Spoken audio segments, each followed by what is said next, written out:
Suite à notre demande de commission d'enquête sur l'évaluation de la responsabilité des multinationales dans les contaminations alimentaires et la stratégie de l'État que nous avions déposée fin janvier, eh bien, la commission des affaires sociales a décidé d'organiser une mission flash, une mission parlementaire dont je suis rapporteure. Évidemment, nous regrettons qu'une affaire d'une telle ampleur ne fasse pour l'instant pas l'objet d'une commission d'enquête avec des auditions publiques qui engagent aussi les personnes auditionnées sous serment. Pour rappel, plusieurs décès sont possiblement en lien avec la toxine trouvée dans les laits infantiles et de nombreux enfants ont été malades. Les familles sont inquiètes.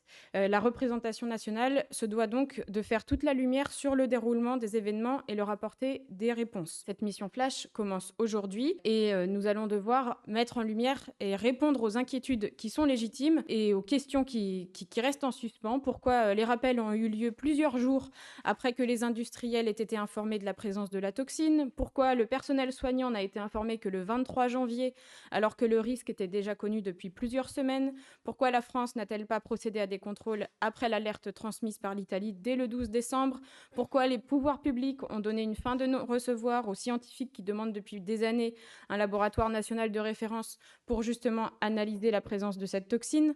Autant de questions auxquelles nous tenterons de répondre en auditionnant l'ensemble des parties prenantes. Nous débutons donc aujourd'hui avec l'audition des associations représentant les familles victimes.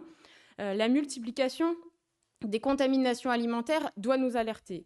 Nestlé Waters, les pizzas Buitoni, le lait infantile déjà en 2018, cela nous amène à nous interroger sur les moyens de contrôle qui sont mis en place par les fabricants, mais aussi par la capacité de l'État à intervenir rapidement lorsqu'il est informé d'un risque pour la santé publique.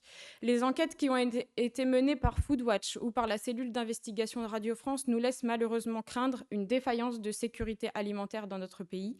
Il est donc urgent de renforcer les contrôles sanitaires de l'alimentation destinée à nos enfants en particulier, cela afin de les protéger.